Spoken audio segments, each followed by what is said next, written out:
In our lives, we all go through rough patches. We have our ups and our downs, but despite all that, we strive to keep ourselves moving forward. We defy the trials and tribulations of this world to seek out the power within ourselves and solidify our relatively meaningless existence in this world. Welcome back to the Sizzling Scale. On the chopping block today is Ace Attorney Trials and Tribulations, the third and last game in this trilogy. Also, I'm going to be showcasing Case 3 footage for most of this review since it's a filler case and I don't want to accidentally spoil anything in the plot relevant ones, but there will be a tiny bit of Case 1 footage. Just trust me and you'll be fine. But before I can even start my review, can I just pause for a second and give this trilogy a round of applause? No, really. I know the opening paragraph about trials and tribulations in life probably sounds like a clever meme to start the video with, but I had my own little slump I've been going through and these games have helped immensely with taking me out of it. This entire trilogy goes on sale on Steam every now and then for $15 for 3 whole games, so keep an eye out for it. 3 games that will probably take you 60 to 65 hours to complete altogether. I'll just say this here at the start because I think it's important. If you haven't played this series, go play it. If you have, send it as a gift to someone who hasn't because regardless of what they think, the value you're getting out of your money is astounding. I honestly sat down and played these games, and sure, when I finish I can look back retrospectively and critique things I did and I didn't like, but at the end of the day, I had a lot of fun, and I think that's all that matters when you're playing games. I got sent this as a gift, and now I'm a fan of the series, and I plan on paying it forward sometime in the future as well. Great, now that I'm done being a shill, we can get on with the critical review that I know a bunch of you have been dying to hear my opinion on. As usual, we'll start off totally spoiler-free, and I'll sound the alarm when it's time for the non-spoiler people to go. The music. Where do I even start with this? The music in this game is beautiful. And trust me, I don't use this word for just about anyone or anything. I went back and listened to the OST in its entirety before writing this segment, and for every song I could vividly remember a scene where I heard it. And if that isn't masterful composition and synchrony with the gameplay, then I don't know what is. The pursuit theme here is way more powerful than the previous game, and most certainly slaps. I still think I prefer Cornered, but that doesn't take away from the fact that this one has impact, and that's all I needed for a pursuit theme. The individual character themes are all very memorable, and so are the investigation and interrogation ones. Heck, even the courtroom theme had me jamming out and snapping my fingers along with it. This OST is top tier, and I can't say any more about it than that. And relax, before you butt-link me in the comments, this isn't the last thing I have to say about the music. I just don't want to say it here. Wink, wink. And as I predicted in the previous video, the art and sprite work is still consistent with the rest of the trilogy. The character designs are still very memorable and extremely unique, so hats off to them there. The fact that it was so equally done throughout the trilogy is a testament to its quality, and I have no complaints about it. The gameplay in this game is also the same as the last one. They didn't really add anything major to it that I can think of off the top of my head, but the gameplay loop is still the same. You investigate and then you go to the trial, and I don't really blame them much for not adding or changing anything, because this game is more so about the story than anything else. So I don't even know why I'm wasting your time with this section. I think we need to just get into it. Now, because I plan on going deep into spoilers when I break the cases up, I'm going to try and do a thorough spoilerless segment here for the story. That's probably an oxymoron, but I'll try my best. Trials and Tribulations, being the conclusion, takes us back to the main plotline that was established in the first game and very briefly touched on in one of the second game's cases. We are here to fully explore the backstory of both the Faye family as well as Phoenix Wright and figure out how their fates collided, how their paths combine, and how it paved the way for the future we're in right now. We learn much more about Mia and Maya, as well as about Phoenix's youth, and we even start off with a case where Phoenix is the client and Mia is the defense attorney to show him as a university student before he even became a lawyer. This game really does go in depth and leaves no stone unturned or loose ends, tying them all up very nicely with its final case. Now, just like the previous games, it does have a filler case, which you're probably seeing footage of right now, but in an even more unfortunate twist of events, I'd probably go as far as to say this game has 2 filler cases. While one of the two could be seen as loosely plot adjacent, you really could remove it and you lose no value. As a matter of fact, the only good thing about that case is that it has a reference to our old friend Oldbag in it, and then they confirm she's away on vacation. Sorry, I literally popped off IRL when I saw that, but thank God Oldbag isn't in this game. As a matter of fact, this game doesn't really have that many annoying characters, so that's a big bonus in my book. But yeah, having two filler cases kinda hurts it, and they're also right in the middle as you're trying to get to the bottom of the narrative and dying to know what's going to happen. I don't know why they do this, but at the very least, the gameplay is fun and the music is good, so you're not really wasting your time with them. Luckily, the game closes out really strong, so pushing through these is super worth it. Speaking of closing, the last case in this game is brilliant. I really can't get into the details here, but let me use a little analogy to summarize it. You know how when you wrap up a gift in nice wrapping paper and then put a little bow on it to tie it all up and make it look nice? Well, this case is the wrapping paper and the bow. The character development and twists are all fantastic, and if it wasn't for me paying super close attention, I think I would have been even more blown away by the twists and turns. But this case definitely brought back the feeling I had in the first game where I didn't know who did it or how it was done, and I was constantly thinking and modifying my thoughts on things, so overall I think it was hugely successful. Without saying too much, I'll just say it also lets us investigate from a different perspective, which I really enjoyed, and I'll leave it at that. And just like that, the trilogy was then over, and I did feel a little bit empty inside. I wanted to move on to the next game immediately, but I owed you guys videos, so as it stands now, I still haven't started on Apollo Justice, but I'll get onto it once this video is out, hopefully, and we'll continue our journey there.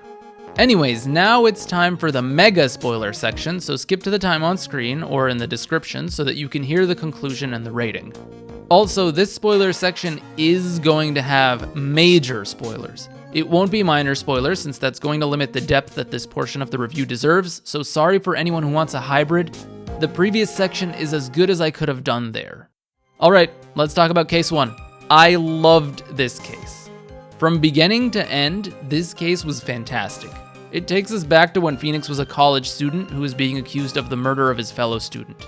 This isn't any ordinary student, however, it's his girlfriend's ex, and so naturally, he is as suspicious as it gets. We get to approach this case with Mia as the prosecutor, and having her back is such a breath of fresh air. She's got it all going on. The sass, the class, never mind.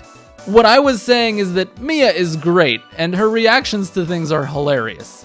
Speaking of hilarious, can I just say this case is chock full of insanely clever references and little tidbits that I found myself rolling with laughter. I was enjoying it so much. This was probably some of the most fun I've had playing Ace Attorney, and to top it all off, this case is plot relevant too. It sets up a certain character who comes by the name of Dahlia Hawthorne, who's going to be a central presence in the narrative going forward for the next few cases. It also shows her relevance and connection with a previous case she was involved in that also had to do with Mia and her lover. I was also losing it at the fact that this is the case where Payne loses his hair. Man was rocking the freaking pompadour like a JoJo character in his prime, and he gets so stressed it all flies away. Brilliant. Simply brilliant. They actually made Payne a compelling and entertaining character here and gave him a backstory, and I appreciate them so much for it. And just like that, the case is resolved and we move on to Filler Mania. Case 2 probably had one of the biggest eye-roll moments I've had playing this series. This guy shows up on screen and it immediately screams evil. I mean, just look at him. It wasn't a bad case. The characters were mostly okay and I really enjoyed the whole double jeopardy thing they pulled at the end, but I was expecting the wife to have a bit more involvement and turn out to be a clever part of the case, but she really did just randomly pull a massive piece of evidence out of nowhere, give it to us, and then cease to be relevant at all again. This is also where they confirmed Oldbag wasn't here and I got to rejoice and bust out the party poppers, because if there's one thing this game does amazingly, it's that they kicked her out. Otherwise, this case kinda sucked and left me questioning the purpose of it. I guess you could argue that they introduced the sword, which is important later, but did we really need it here? I don't know, it felt kinda pointless to me. And then we get to case 3. If this is a familiar sentence, it's because I've used it in both of my previous videos, and I guess it's going to become a thing when I start to review Ace Attorney games. Case 3 syndrome is all back in full swing. Now, I heard that this case was apparently supposed to be in the previous game, which makes sense considering it has Maggie Bird in it, who was there as well. This case is just weird, man. It's got all the quirky characters coming in, kind of like Case 3 from the previous game, but it doesn't even have a well-written baddie or anything. It's just an obvious mafia plot, and I guess the part with the mirrors and the perspective of the murder with figuring out the timing was pretty clever, but it left a lot to be desired here beyond that. Between this case and Case 1 in the second game, as well as Case 3 in the previous game, they really missed an opportunity to make a linear filler plot where they could have tied in the mafia in each one of those 3 cases. So I was kind of lost here as to what they were trying to do. The chef here also gets to win the prize of the most annoying character in this game, but it wasn't too offensive.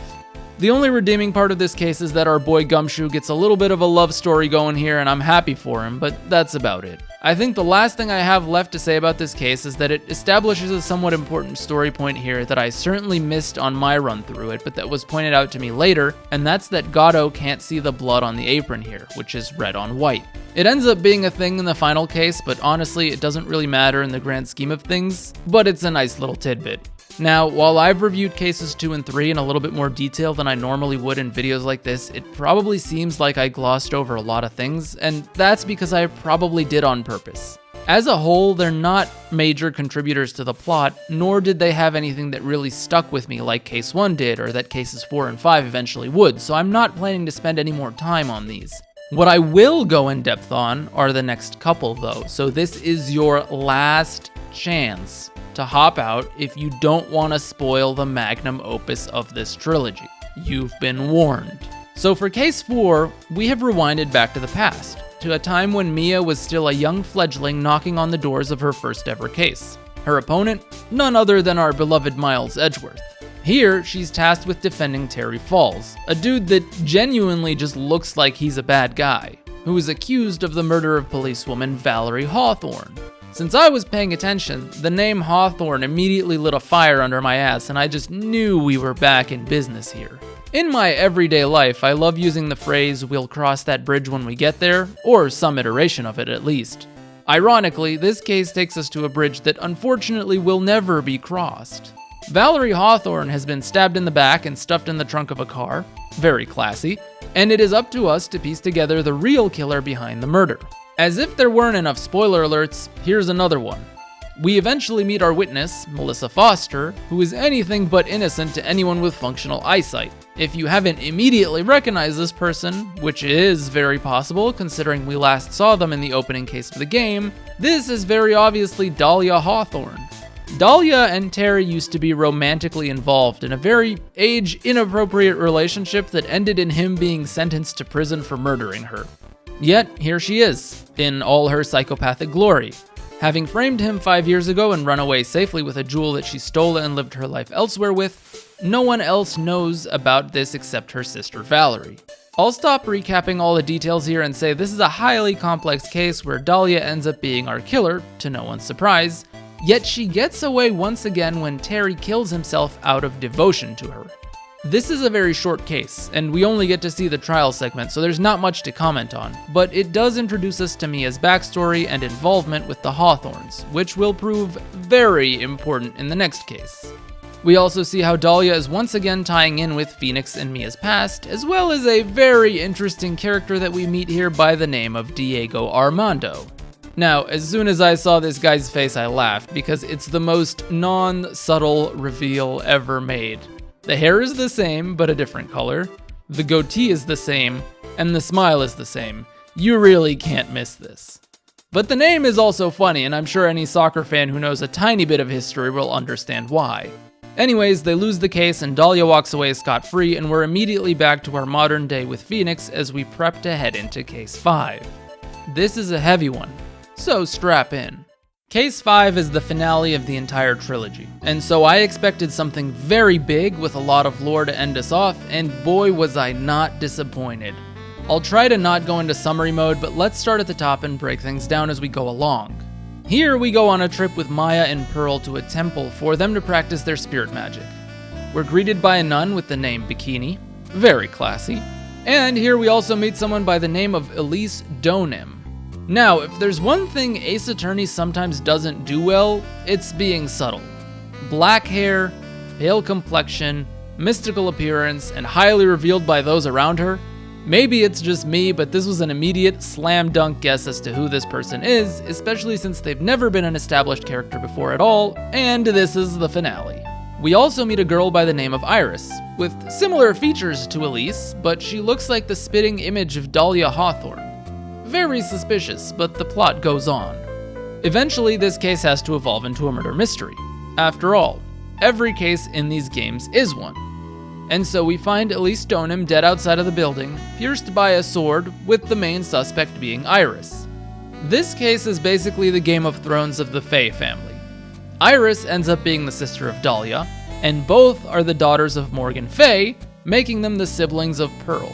They're also the step-siblings of Valerie Hawthorne, as their dad left Morgan and remarried another woman. Morgan is the mastermind of the entire operation as an attempt to kill Maya to claim the position of supreme leader of the universe for Pearl, and spirit channeling plays a massive role here as well. To take matters even further, Godot is Diego Armando, clever use of the name, and he's back from the dead to work alongside Elise, who is actually Misty Fae, to protect Maya as she's the last remaining memory he has of his beloved Mia. Is your head spinning yet? Because mine certainly was. This case is highly complex, and I literally wrote 2 pages of summary before realizing that this isn't a summary video, so I deleted them. And so I'll say that in order to really experience it, you just need to go play it. But from an analytical standpoint, I really enjoyed the fact that we finally got to tie up all the loose ends in the Fae family storyline, and how almost every single person in the story gets involved and comes together to see it off in an epic finale. Edgeworth is back, and he's playable as an investigator and defense attorney for a bit. Larry Butts is also back and ironically makes a major contribution to help solve the case, and even Von Karma has a small little piece of redemption as she suits up alongside Edgeworth to help us solve things as well. In this case, we see Phoenix finally start to break free of his shackles. He no longer relies on any spirit channeling of his former mentor in order to reach solutions, and while still present, she only acts as a support rather than a crutch. He's also constantly pushed by Godot to exceed his limits, especially in the last part of the trial. The clash of Godot and Phoenix is a particularly interesting bit and worth mentioning here. Godot blames Phoenix for Mia's death most likely as an outlet for his own feelings of inadequacy and failure to protect her. While the trial ends with Phoenix being triumphant over Godot and proving him guilty of the murder, it's bittersweet, as Godot really was the one who was orchestrating the plan to save Maya from a horrible fate. But with this, we reach the ending where we really see Phoenix grow into his own and stand his ground as a confident defense attorney, while Godot's mind is also put at rest as he finally accepts the death of Mia. You have no idea how many times I've rewritten the script for Case 5, but this really is an amalgamation of the past 3 games, and I felt it important to not have it turn into a summary segment, but more of an outside look on highlighting the things I really appreciated. And speaking of things I really appreciated, remember that little bit in the music section that I didn't want to mention? I was so happy that Pursuit Corner made a comeback, and it made a comeback in such an epic way that I couldn't help but smile. I'm sure I missed a lot of stuff, as this is a long case, but I can't emphasize enough how much I enjoyed it. For the non-spoiler peeps rejoining us at this point, just know that cases 1, 4, and 5 are gold and worth experiencing on your own, so what are you waiting for? Go do it! As for how much I like Case 5, I think that might need a little bit of time to really look back at all 14 cases and rank them, but it's definitely up there. So, in the spirit of not keeping you guys in the dark, I will follow this video up with a tier list video where I'll rank and discuss all the cases in the trilogy. And I'll bring along a familiar face too for the company and some hot takes. Having said all of that, it's time to score this game. This was a really hard decision here because this game ended off on such a strong case, and I'm someone who heavily values powerful endings. However, when I want to give something a rating, I have to really dig into my objective consciousness. And cases 2 and 3 weigh this game down heavily, as not one, but 2 filler cases are a little much. Add to that the fact that case 4 is really quite short. I find it hard to score it higher than the first Ace Attorney game, which had 3 absolutely banger cases in 2, 4, and 5. So in the end, and after a lot of deliberation, I decided to give it an identical score to the first game of 8 out of 10. The extreme story and character development quality this game has lifts it high enough to put it up there for me, and I can't recommend this series enough.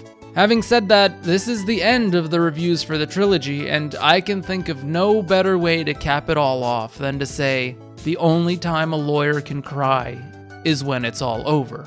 But it's not over, I'm afraid, as we still have a ton of Ace Attorney games to go through, so stay tuned, and I will see you guys in the next video very soon.